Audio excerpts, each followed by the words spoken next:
नमस्कार, आप सभी का स्वागत मनी मंत्रा में। आपके साथ मैं हूं मुकुल शर्मा। मनी मंत्रा में हर सप्ताह आपके लिए एक नया विषय लेकर हम आते हैं और आज भी एक नए विषय के साथ हम हाजिर हैं। आज खासतौर से हम बात करेंगे एफडी के अलावा आप कहां कहां निवेश कर सकते हैं। एफडी को क्योंकि कई ऐसे फैक्टर्स हैं उसके जिसकी वजह से हम काफ़ी अहम मानते हैं और उसी वजह से सबसे ज़्यादा लोगों को यही लगता है कि जो सुरक्षित है वो एफडी है। लेकिन इसके अलावा आप अगर अपनी आय को बढ़ाना चाहते हैं, बचत से लेकर निवेश तक कई ऐसी और बातें हैं जो आपको पता होनी चाहिए और उसी में से ये भी एक है कि एफडी के अलावा आप कहां कहां निवेश कर सकते हैं। लेकिन ऐसे में करीब 2 से 3 ऐसे सवाल हैं जो हमारे जहन में आते हैं, जो आप भी इस वक्त सोच रहे होंगे कि एफडी के अलावा हम कहां निवेश कर सकते हैं और निवेश क्यों किया जाए, ये भी एक सवाल है। इस पर आज आपको हम जानकारी देंगे। तो चलिए शुरुआत करते हैं आज के कार्यक्रम की।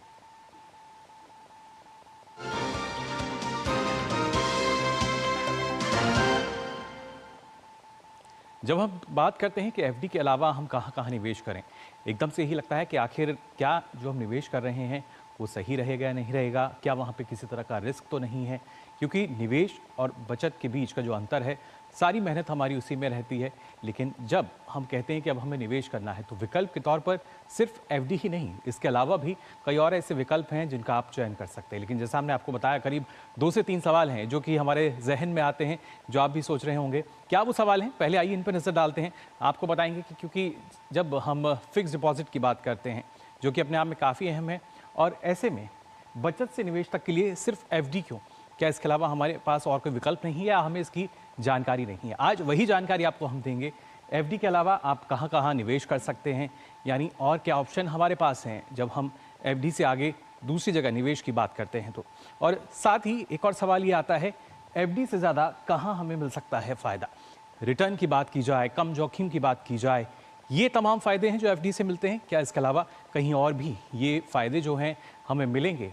और ऐसे में सबसे अहम है कि जो एफडी के फ़ायदे की जब हम बात कर रहे हैं, एफडी के क्या क्या फ़ायदे हैं और ये फ़ायदे हमें दूसरी जगह कहाँ मिल सकते हैं, उन फ़ायदों पर भी आइए एक बार नज़र डालते हैं। जब एफडी के फ़ायदे की हम बात कर रहे हैं, क्योंकि ना सिर्फ एफडी जो है वो हम देखते हैं कि कैसे एक सरल और सुरक्षित माध्यम है, इसके ज़रिए जो रिटर्न है वो एक तरीके से सुनिश्चित हम मान सकते हैं, स्थिर रहता है और निश्चित अवधि रहती है, यानी समय का हमें पता रहता है। और साथ ही साथ एक नियमित आय जो है वो इसके ज़रिए हमें मिलती है और साथ ही लोन की जो सुविधा है वो भी हम ले सकते हैं। तो ये कुछ फ़ायदे हैं एफडी के। लेकिन अगर आप ध्यान से देखेंगे तो ये फ़ायदे आपको एक दूसरे विकल्प में भी मिल सकते हैं जो कि सरल हो, सुरक्षित हो, इससे रिटर्न आपको दे, नियमित आय आपकी आए। ये तमाम फ़ायदे हैं और वो विकल्प क्या हैं, आइए उस पर नज़र डालते हैं। देखिए, सबसे पहले पोस्ट ऑफिस सेविंग स्कीम की अगर बात की जाए, साथ ही पब्लिक प्रोविडेंट फंड पीपीएफ और नेशनल पेंशन स्कीम, ये पूरी तरीके से सुरक्षित विकल्प हैं। और साथ ही जब हम बात करते हैं थोड़ा सा अगर आप जोखिम लेना चाहते हैं, म्यूचुअल फंड की बात करें, गोल्ड यानी सोने की अगर बात की जाए, लाइफ इंश्योरेंस, ये अपने आप में काफ़ी महत्वपूर्ण। तो ये हमारे पास कुछ विकल्प हैं जिसके ज़रिए हमें ये इस बात का ध्यान देना होगा कि कैसे इनके ज़रिए हम अपना जो निवेश है उसको बढ़ा सकते हैं।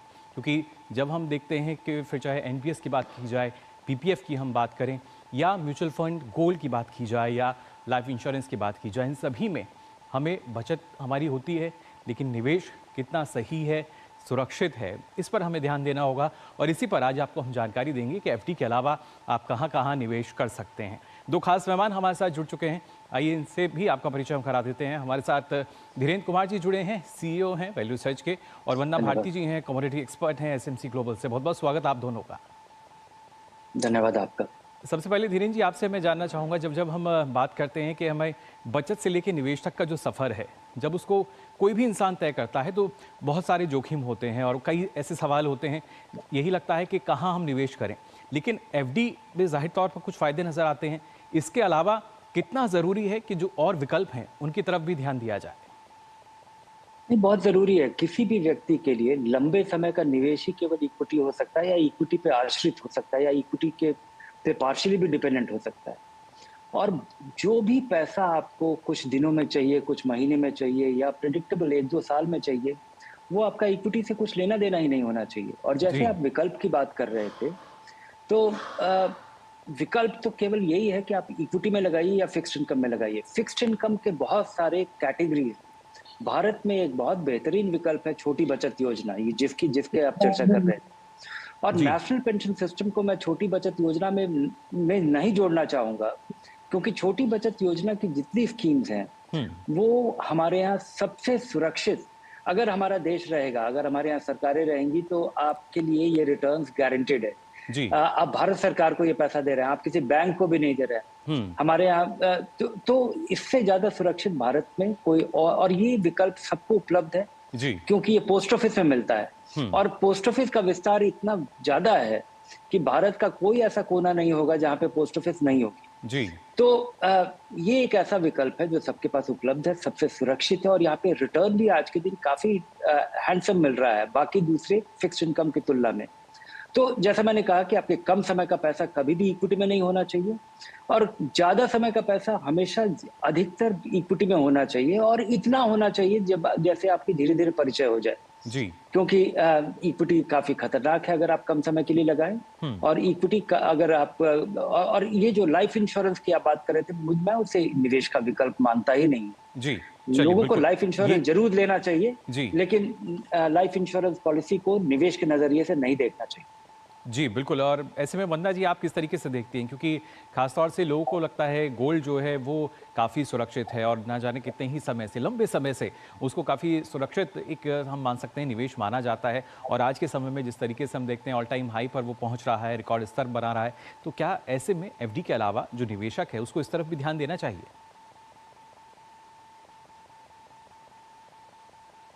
से हम लोगों ने अभी देखा है कि माहौल है, और जब भी ये 5,000 साल पुराना निवेश है, सबसे बड़ी बात ये है। और जब भी बुरा समय आया तब सबसे ज्यादा यहाँ पे जो परफॉर्मेंस हुई है वो यहाँ पे सोने की हुई है। तो जी। चाहे वो वॉर हो, इन्फ्लेशन हो, इकोनॉमिक स्लो डाउन हो, हम लोगों ने गोल्ड को हमेशा ही यहाँ पे संभलते हुए देखा और चमकते हुए देखा, खासकर खराब समय में। तो हम्म। मुझे लग रहा है कि ये तो पोर्टफोलियो के इंश्योरेंस की तरह काम करता है, और हम लोगों ने हमेशा यही राय दी है कि एटलीस्ट 5 to 10% आपका यहाँ पे गोल्ड में होना चाहिए। गोल्ड में बड़े विकल्प भी आ गए हैं। पहले तो था कि सिर्फ आप जेवर खरीद सकते हैं या सिक्के खरीद सकते हैं, बार्स खरीद सकते हैं, लेकिन अब यहाँ पे डिजिटल गोल्ड है, ई गोल्ड है, फिर आपको यहाँ पे ईटीएफ्स है। तो जी। मेरे ख्याल से गोल्ड में लगे रहना चाहिए। तो सबसे बड़ी बात है, जिस करंट सिचुएशन में हम बात कर रहे हैं, ये हम्म। बहुत बड़ा एग्जाम्पल है, जब यहाँ पे टैरिफ वॉर है, इकोनॉमिक अनसर्टिनिटी है, और यहाँ पे गोल्ड रिकॉर्ड हाई लगा रहा है। तो जी। मुझे लग रहा है कि बैलेंसिंग है, जब इकोनॉमिक ग्रोथ है तो आपके पास इक्विटी है, आपको सेफ्टी चाहिए तो आपके पास एनपीएस है, हम्म। पोस्ट ऑफिस का स्कीम है, लॉन्ग टर्म आपको जाना है तो आपको सुकन्या स्कीम है। तो मेरे ख्याल से बहुत सारा यहाँ पे आपको पोर्टफोलियो में बहुत सारी चीजें हैं। तो जी। गोल्ड को एटलीस्ट 5 to 10% का जो एक वेटेज है वो हम्म। दे के रखना चाहिए। और रही बात रिटर्न की, तो हम लोगों ने पिछले कुछ सालों में देखा है कि इसने इसने एट पार या कभी कभी इसने निफ्टी के रिटर्न को भी बीट किया। तो मुझे जी। लग रहा है कि एक ऐसा एसेट जो यहाँ पे आपको सुरक्षित भी लग रहा है और बढ़िया बेटर रिटर्न भी दे रहा है, तो ऐसे निवेश में, ऐसे एसेट में जरूर निवेश करना चाहिए। चलिए, बिल्कुल। अभी का जो ट्रेंड है वो तो शायद यही बात दोहरा ही रहा है कि किस तरीके से आप गोल्ड में भी अगर निवेश करते हैं तो फ़ायदा आपको हो सकता है। लेकिन धीरेन्द्र जी, अगर देखा जाए, क्योंकि आम आदमी जो है जब वो एक एफडी क्रिएट करता है तो कहीं ना कहीं उद्देश्य जो है वो अपने दिमाग में रखता है, अपने जहन में रखता है। लेकिन क्या जो दूसरे विकल्प में, अगर हम म्यूचुअल फंड की तरफ अगर जाना चाहते हैं, तो क्या वहाँ पे लंबी अवधि के लिहाज से हमें निवेश करना चाहिए? वहाँ इक्विटी से जुड़ा हुआ कोई भी निवेश वो लंबी अवधि के लिए ही करना चाहिए, हम्म। बल्कि कम अवधि के लिए करना आपके लिए रेसिपी है डिजास्टर का। जी। क्योंकि जब भी लोग कम समय के लिए आते हैं, बड़ी उम्मीदों के साथ आते हैं, और उनको फिर एक बहुत बड़ा सरप्राइज मिलता है। हम्म। और वो सरप्राइज मिलने का कारण भी यही है कि लोग उत्साहित तब होते हैं जब रिटर्न बन चुका होता है। जी। जब आपको लगता है कि आपका पड़ोसी पैसा बना रहा है, आपका मित्र पैसा बना रहा है, और आप छूट गए हैं, और आप जल्दी से किसी बस की सवारी करना चाहते हैं, हम्म। और बिना ये जाने हुए तो ये तो नियम है कि लंबे समय जो, और लंबे समय को मैं डिफाइन करूंगा कि 5 साल तक जिस पैसे की जरूरत नहीं हो। जी। और यहाँ पे कोशिश करना चाहिए कि शुरुआत में आप कभी भी एक साथ मत लगाएं, हम्म। क्योंकि धीरेन्द्र जी, लेकिन क्या जो आपकी ये जो साइकोलॉजी है, सलाह है एफडी के लिए भी हम मान सकते हैं? नहीं, एफडी के लिए नहीं, ये लागू नहीं होता है, जी। क्योंकि बाजार रोज चढ़ता गिरता रहता है। हम्म। एफडी केवल बढ़ता है, हम्म। और लंबे समय में आपको ज्यादा रिटर्न नहीं देता है। कई बार एफडी में से मिला हुआ रिटर्न महंगाई को नहीं बीट कर पाता है। तो जी। ये जो उतार चढ़ाव है वो केवल इक्विटी में दिखता है। एफडी में अगर आप देर करते हैं, धीरे धीरे लगाते हैं, हम्म। तो और अगर आपके पास पैसा पड़ा हुआ है लगाने को, तो आपका नुकसान हो रहा है। जी। हाँ, एफडी जैसा विकल्प आपके पास दूसरा है कि आपको बाजार से कुछ लेना देना नहीं है, आपको बड़ी घबराहट होती है, आपका नींद उड़ जाता है, वैसे व्यक्ति को रिकरिंग डिपॉजिट करना चाहिए। पैसा जी। कभी नीचे नहीं जाएगा, आपको रिटर्न मिलेगा। ये समझिए कि फिक्स डिपॉजिट है आपके एसआईपी का। हम्म। यानी फिक्स डिपॉजिट तो आपको रखना ही रखना, उसके अलावा और जो विकल्प हैं उसकी तरफ भी आपको सोचना चाहिए। और खासतौर से वंदना जी, क्योंकि जब हम बात करते हैं ना सिर्फ म्यूचुअल फंड में अगर कोई शुरुआत करना चाह रहा है, फिर चाहे उसको इंडेक्स फंड की जानकारी है या दूसरी जानकारी है, इसके अलावा कुछ लोगों का मानना ये भी होता है कि जो लाइफ इंश्योरेंस है उसको भी एक बतौर निवेश के तौर पर वो देखते हैं। उनको लगता है कि बाद में इसके जरिए भी हमें अच्छा जो रिटर्न है वो मिल सकता है और लाइफ भी इंश्योर्ड रहती है। क्या इस तरह के जो विकल्प हैं उसको बतौर निवेशक हमें किस तरह से देखना होगा? मुझे लग रहा है कि ये एक एसेंशियल पार्ट होता है लाइफ इंश्योरेंस को अपने पोर्टफोलियो में इंक्लूड करना। और सबसे बड़ी बात है कि ये आपके रिस्क को कवर कर रहा है, लाइफ रिस्क को कवर कर रहा है। आफ्टर अ सर्टेन टाइम आपको एक लमसम अमाउंट भी यहाँ पे मिल रहा है, और चिल्ड्रंस की जो नीड है वो भी यहाँ पे पूरी हो रही है, और एक टाइम पीरियड के लिए होता है। तो मेरे ख्याल से लाइफ इंश्योरेंस को एक पार्ट रखना चाहिए, और अपने आपको कैलकुलेट करना चाहिए कि अपने इनकम का 10 टाइम्स जो है इतने आप इंश्योर्ड यहाँ पे होने चाहिए। आपके बाद की जो लाइफ होती है जी। उसकी जो मतलब उसके जो रिस्क है हम्म। उसको कवर करने के लिए आपको लाइफ इंश्योरेंस लेना काफी जरूरी है, क्योंकि फाइनेंशियल अनसर्टेनिटी परिवार पे बहुत ज्यादा आ जाती है, चाहे वो पढ़ाई की हो, शादी की हो, स्टैब्लिशमेंट की हो, बिजनेस की हो। तो मेरे ख्याल से ये बहुत एक अहम चीज है। और काफी सारे इसमें होते हैं, मतलब इक्विटी लिंक्ड होते हैं, काफी सारा कॉर्पोरेट बॉन्ड्स पे होता है, डाइवर्सिफिकेशन काफी ज्यादा है, जी। और एज से रिलेटेड यहाँ पे प्रीमियम भी आते हैं। तो मेरे ख्याल से अर्ली एज में यहाँ पे शुरुआत करनी चाहिए, तो हम्म। लो प्रीमियम से आपकी शुरुआत अच्छे तरीके से हो जाती है। जी, बिल्कुल। और लो प्रीमियम यानी जब हम कम अमाउंट की बात कर रहे हैं, धीरेन जी, इसमें एक सवाल ये भी है कि जैसा आपने अभी आरडी का ज़िक्र किया, कई ऐसे लोग जी। हैं जो कि आरडी ज़्यादा करते हैं, एफडी में उनका कहना है कि एफडी हमें नहीं करनी, हमारा आरडी के लिए ठीक है। लेकिन आरडी और एसआईपी अगर देखा जाए तो क्या एक तरीके का हम कह सकते हैं कि जो फाइनेंशियल डिसिप्लिन है वो इसके ज़रिए बनता हुआ नज़र आता है? जी हाँ, रिकरिंग डिपॉजिट या एसआईपी आपके डिसिप्लिन को इन्फोर्स करता है, पेशेंस को इन्फोर्स करता है। और आरडी और एफडी को कंपेयर नहीं करना चाहिए। अगर आपको छोटी रकम से पूंजी इकट्ठा करना है तो रिकरिंग डिपॉजिट कीजिए, क्योंकि आपके पास पूंजी है ही नहीं। जी। और जब वो पूंजी बड़ी हो जाए, जब आपके पास छोटी रकम से एक बड़ी रकम इकट्ठा हो जाए, ये आपके लिए बचत का जरिया है। हुँ। और जब आपके पास पूंजी हो जाए तब आप एक फिक्स डिपॉजिट कर पाते हैं, क्योंकि वो एक खास अवधि के लिए आपके पास उपलब्ध है। आप उससे कोई चांस नहीं लेना चाहते हैं। उस पैसे पे आपकी जरूरत एक बहुत जरूरी गोल उस पर निर्भर करता है, इसलिए आपको डिपॉजिट करना चाहिए। हुँ। तो रिकरिंग डिपॉजिट और फिक्स डिपॉजिट का रोल आपकी जरूरत के हिसाब से बिल्कुल अलग है। जी, तो यानी हम मान सकते हैं कि जो भूमिका है अलग-अलग विकल्पों की, वो सबकी अलग-अलग है। और इसी वजह से हम कह रहे हैं कि आपको एफडी के अलावा और कहाँ आप निवेश कर सकते हैं। इसका ये मतलब नहीं है कि आपको एफडी में निवेश नहीं करना है। एफडी में भी आपको निवेश करना है, लेकिन उसके अलावा जो और विकल्प हैं, फिर चाहे म्यूचुअल फंड की हम बात कर रहे हैं या पीपीएफ की हम बात कर रहे हैं, एनपीएस की हम बात कर रहे हैं, इसमें भी आप अगर इन्वेस्ट करते हैं, निवेश करते हैं, तो ये आपके लिए बहुत ही फ़ायदेमंद साबित हो सकता है। इस बारे में आगे भी आपको हम जानकारी देंगे, लेकिन फिलहाल यहाँ रुक रहे हैं एक छोटे से ब्रेक के लिए।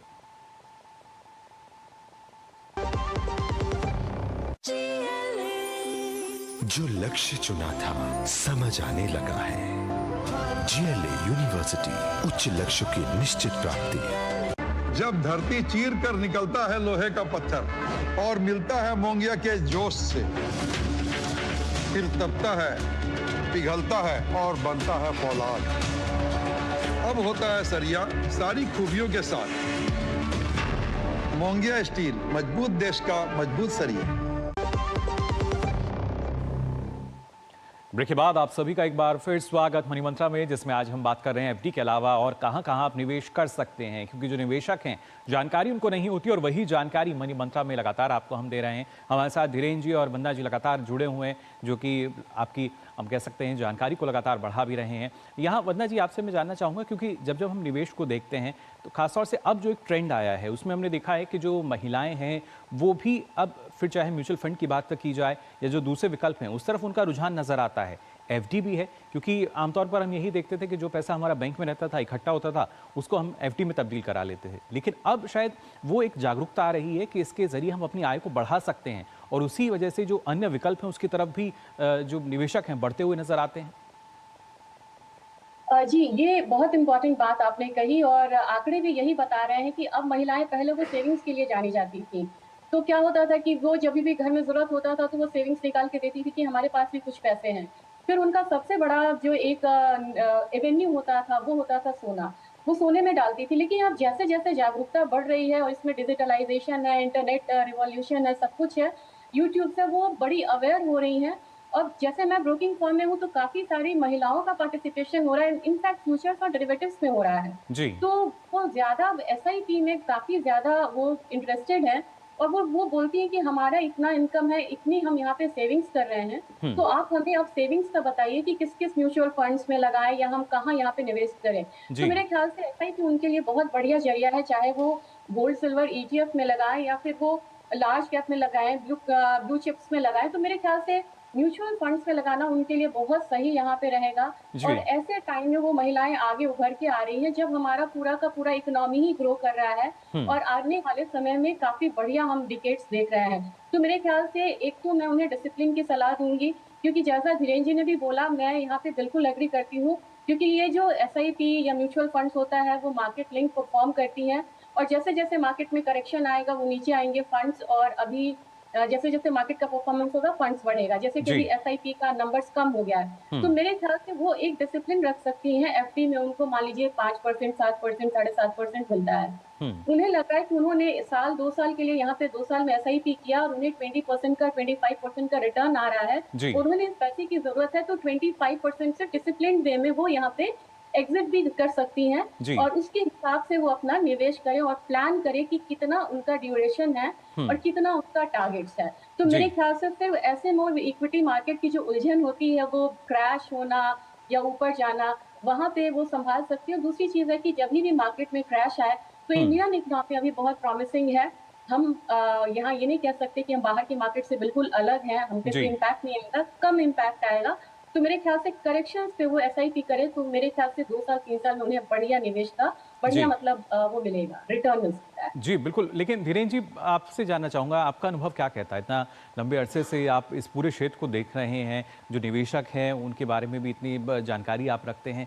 क्या अब जो निवेशक है, उसकी जोखिम लेने की क्षमता बढ़ गई है, मार्केट की कंडीशन को देखते हुए? क्योंकि हमें लगता है कि बेहतर रिटर्न मिल रहा है, इसलिए अब शायद रिस्क लिया जा सकता है? हाँ, बेहतर रिटर्न की वजह से बहुत सारे निवेशक आकर्षित होते हैं।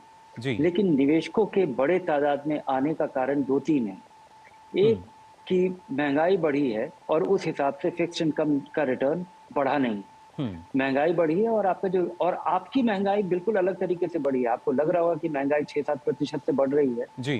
पर आप देख रहे होंगे कि आपके मकान का खर्चा, आपके किराया और बाकी हुँ। जो चीज़ें हैं, तेल का दाम, जो हर एक एक आम व्यक्ति जो खर्च करता है, उसकी महँगाई ज़्यादा रफ्तार से बढ़ रही हुँ। है। दूसरा, निवेश करना आसान हुआ है। आप 15 मिनट में, अगर आपके पास स्मार्टफ़ोन है, अगर आपके पास आधार कार्ड है और अगर जी। आपके पास एक ऑनलाइन बैंक अकाउंट का एक्सेस है, तो आप इसकी शुरुआत कर सकते हैं। बिल्कुल। तीसरा कि बाज़ार भी बहुत ही सही उपयोगी रहा है, फ़ेवरेबल रहा है हुँ। लोगों का कॉन्फिडेंस बढ़ाने में। पिछले 4-5 साल से लोगों का पैसा अच्छा खासा रिटर्न मिला है जी। और लोगों के लिए जो म्यूचुअल फंड इंडस्ट्री करीब 30 साल पुरानी है और जो 30 साल में जितने निवेशक आए थे, उतने ही निवेशक पिछले 3-4 साल में भी आए हैं। जी। तो आप अंदाजा लगा लीजिए कि ये ग्रोथ का रफ्तार कितना है। भले ही वो रकम नहीं उतना लगाया हो, लेकिन बहुत सारे लोगों ने शुरुआत की, तो शुरुआत जी। करना आसान हो गया है। हुँ। और जब छोटी रकम से एक बड़ी पूंजी हो जाती है, तो ये जो लोग बोल रहे हैं कि बाजार में घबराहट है और लोग एसआईपी बंद कर रहे हैं, ऐसा बहुत कुछ नहीं है। जी। अगर आप रियल नंबर देखेंगे, हुँ। मैंने आज तक किसी व्यक्ति को देखा ही नहीं जिसने 5 साल तक एसआईपी किया हो और उसको नुकसान हुआ हो। जी। ये जो लोगों का एक्सपीरियंस है हुँ। म्यूचुअल फंड में और इक्विटी फंड में और किसी खराब फंड में भी अगर आप लगा करके 5 साल लगाते हैं, तो जी। आप मार्केट को बीट कर पाते हैं। तो अगर आप डिसिप्लिन्ड है, अगर जी। आप रेगुलर हैं, तो कोई घटिया फंड मैनेजर भी आपका कुछ नहीं बिगाड़ सकता है। जी। लेकिन वंदना जी, ये जो विश्वास है, क्योंकि एफडी को लेकर कहीं न कहीं जो निवेशक हैं या उपभोक्ता होते हैं, उनका एक विश्वास रहता है कि हमने अपने बैंक में एफडी कर दी है। लेकिन क्या वही विश्वास जो है, वो म्यूचुअल फंड की अगर हम बात कर रहे हैं, या जैसे अभी धीरेन जी ने कहा कि किसी म्यूचुअल फंड में जब चाहे इंडेक्स फंड से शुरुआत कर रहे हैं या दूसरे फंड से शुरुआत कर रहे हैं, तो क्या वहाँ वो विश्वास की अभी कमी है या जागरूकता की कमी आपको लगती है? जागरूकता तो धीरे-धीरे बढ़ रही है और सेबी में यहाँ पे देखा जाए तो काफ़ी अभी जैसे अभी एड्स ही आ रहे हैं, तो मेरे ख्याल से काफ़ी ज़्यादा जागरूकता बढ़ी है। लेकिन म्यूचुअल फंड्स एफडी में हम मान के चलते हैं कि हमारा पैसा अब 8 साल के लिए 9 साल के अंदर है, हमें कुछ नहीं करना है। जी। लेकिन म्यूचुअल फंड आपको ये फ्लेक्सिबिलिटी भी देता है कि आपको लग रहा है कि यहाँ से बाजार गिरेगा तो लोग पहले यहाँ से पैसा निकाल दे। तो हम इसे अनसर्टेनिटी के अलावा हम ये भी मान सकते हैं कि वो अपॉर्चुनिटी को इनकैश करना चाहते हैं और उन्हें पता है, वो वेल रिसर्च्ड है, उन्हें पता है कि मार्केट में भी और क्रैश आना है, तो वो वहाँ से पैसा निकाल रहे हैं। और आप बिलीव करिए, जैसा धीरेन्द्र जी भी बता रहे थे कि बड़े एग्रेसिवली लोग आ रहे हैं। जी। जितने लोग अभी म्यूचुअल फंड्स में अभी श्रिंक हुआ है म्यूचुअल फंड्स अकाउंट एसआईपी का, मेरे ख्याल से बहुत लोग तैयार बैठे हैं कि ठीक है निफ्टी इतना गिर जाएगा, ये बाजार इतना गिर जाएगा, तो हम अपने लमसम अमाउंट को यहाँ पे म्यूचुअल फंड्स में लगाएंगे। तो मुझे लग रहा है कि एक विश्वास की भी कमी हो सकती है, यहाँ पे एक पार्ट है वो, लेकिन बहुत बड़ा पार्ट ये भी है कि उन्हें ये अपॉर्चुनिटी लगती है कि हमारे हाथ में है,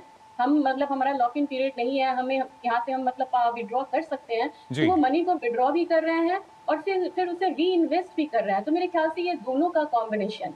जी बिल्कुल, लेकिन इसी कॉम्बिनेशन में धीरेन्द्र जी, अगर कोई निवेशक निवेश करना चाहता है और अपना फिक्स डिपॉजिट यानी एफडी का भी वो रेट ऑफ इंटरेस्ट देख रहा है, इसके अलावा किस तरीके से कंपेयर हम कर सकते हैं अगर हम चाहते हैं, क्योंकि ये माना जाता है कि पहले जानकारी हम ले लें, पहले उसका आकलन हम कर लें, जिस भी फंड में अगर हम निवेश करने जा रहे हैं, कैसे क्या कुछ मानक हैं जिसके आधार पर एक निवेशक जो कि पहले एफडी में भी निवेश करता था लेकिन अब वो चाहता है दूसरी जगह निवेश करे, किस तरीके से वो आकलन कर सकता है? जी हाँ, मुझे लगता है कि एक व्यक्ति जिसने अपना इमरजेंसी फंड क्रिएट कर लिया है, जी, जिस व्यक्ति ने अपना हेल्थ इंश्योरेंस करा लिया है, अगर आपके ऊपर कुछ लोग फाइनेंशियली निर्भर हैं तो आपने लाइफ इंश्योरेंस भी करा लिया है, उसको म्यूचुअल फंड में निश्चिंतता से निवेश करना चाहिए, बल्कि गिरे हुए बाजार में जरूर करना चाहिए। और इसको रोज रोज नहीं देखना चाहिए। आप निवेश कर रहे हैं, आप ट्रेडर नहीं, आप कमाते हैं, बचाते हैं, हर महीने लगाते हैं, और शुरुआत में आप 5 साल तक लगाइए और उसका वैल्यू मत देखिए जी। आपको ये जो कंपाउंडिंग का जादू है और ये जो 6-7% से का रिटर्न आपको फिक्स डिपॉजिट में मिलेगा, जिस पे आपको टैक्स भी लग जाएगा जी, और यहाँ पे आपका जो रिटर्न है वो टैक्स डिफर्ड है। यहाँ पे कोई आपको टैक्स नहीं लगता है। जब तक आप मुनाफा कमाते हैं केवल आपके मुनाफे पे टैक्स लगता है, एक तो ये है, और जब तक आप मुनाफा रियलाइज नहीं करते हैं आपको कोई टैक्स नहीं देना है। तो लोगों को ज्यादा कुछ सोच विचार किए बगैर एसआईपी की शुरुआत करनी चाहिए, किसी अच्छे इक्विटी फंड में करना चाहिए जी, और 5 साल तक नहीं देखना चाहिए। और ये आपके लिए जो और मेरी सलाह होगी कि एसआईपी के बजाय आप लोग अक्सर मैं देखता हूँ कि 5,000, 10,000, 15,000 रुपए का एसआईपी शुरू कर देते हैं, काफी दिन तक चलाते भी हैं, कभी जरूरत हुई तो थोड़ा बहुत निकालते भी हैं जी। लेकिन आपकी आमदनी जो बढ़ती है और आपका बचत बढ़ता है तो आपको कुछ एसआईपी स्टेप अप एसआईपी का कोशिश करना चाहिए, हर साल उसको बढ़ाना चाहिए जी, क्योंकि आपकी आमदनी हमारी जो बचत हुई है उसमें हमारी निवेश की जो हिस्सेदारी है उसको हमें लगातार बढ़ाना चाहिए। और यहाँ वंदना जी, आखिरी सवाल आपसे भी जानना चाहूँगा, कितना परसेंटेज आपको लगता है कि अगर हम फिक्स डिपॉजिट में रख रहे हैं और जो दूसरे विकल्प हैं, कितना हमें रखना चाहिए जिससे हमें अच्छी आय मिले? मुझे लग रहा है कि जिस तरीके से काफ़ी सारी चीज़ें होती हैं, हमारा होम लोन भी होता है बहुत लोगों का, वो भी दे रहे हैं यहाँ पे, तो बहुत सारी चीज़ें। तो मुझे लग रहा है कि एसआईपी में एटलीस्ट आपको अपना जितना भी सेविंग है और जिस तरीके की हमारी इकोनॉमी है और जिस तरीके से करेक्शन आ रहा है, मुझे लग रहा है कि एटलीस्ट 20-25% यहाँ पे आपको लगाना चाहिए, क्योंकि लॉन्ग टर्म में हम लोगों ने सही में यहाँ पे कोई नेगेटिव रिटर्न आता हुआ नहीं देखा है और यही समय है, सही समय है कि आप यहाँ पे रिस्क लीजिए और एसआईपी में एटलीस्ट 20-25% आप लगाइए और हर महीने लगा रहे हैं तो इनफैक्ट मार्केट गिर भी रही है तो आपकी एवरेजिंग हो रही है और आपको रिटर्न्स यहाँ पे ओवरऑल अच्छे मिल रहे हैं। तो मुझे लग रहा है कि 20-25% एटलीस्ट यहाँ पे एसआईपी में सेविंग्स का आपको लगा के चलना चाहिए। चलिए, बिल्कुल आप दोनों ने तो बता दिया कि किस तरीके से बेहतर निवेश जो है वो हो सकता है, लेकिन हमारे जो दर्शक हैं जो कि जानना चाह रहे थे, उम्मीद करते हैं कि वो उनको काफ़ी जानकारी आज के इस कार्यक्रम से मिली होगी। फिलहाल आप दोनों का बहुत बहुत शुक्रिया हमारे दर्शकों तक ये तमाम जानकारी पहुंचाने के लिए, बहुत बहुत धन्यवाद आपका। तो जाना आपने किस तरह के विकल्प आपके पास हैं एफडी के अलावा भी, जहां पे आप निवेश कर सकते हैं, जहां आपको एफडी के बराबर ही या उससे ज़्यादा जो बेहतर रिटर्न है वो मिल सकता है, और भी सुविधा मिलती हैं। फिर चाहे फ्लेक्सिबिलिटी की हम बात करते हैं, लोन की बात करते हैं, या खासतौर से हम कहते हैं कि एक निश्चित अवधि जो है वो भी यहाँ पर है। आवश्यकता है तो सिर्फ उसको जानने की, और तमाम जानकारी जब आपके पास होगी तो आप भी जो दूसरे विकल्प हैं उनमें निवेश कर सकते हैं और अपनी आय को बढ़ा सकते हैं, और जो बचत से लेके निवेश तक का आपका पूरा समय है वो आपको और भी ज़्यादा दोगुना फ़ायदा जो है वो देता हुआ नज़र आएगा। फिलहाल आज के लिए मनी मंत्रा में बस इतना ही, लेकिन लगातार हमारी जो ईमेल आईडी है वो आपने नोट की होगी, moneymantra dd.news@gmail.com, जिस पर आप अपना जो सवाल है भेज सकते हैं। आपके सवालों को भी हम शामिल करेंगे। आज के लिए बस कार्यक्रम में इतना ही। दीजिए अनुमति। नमस्कार।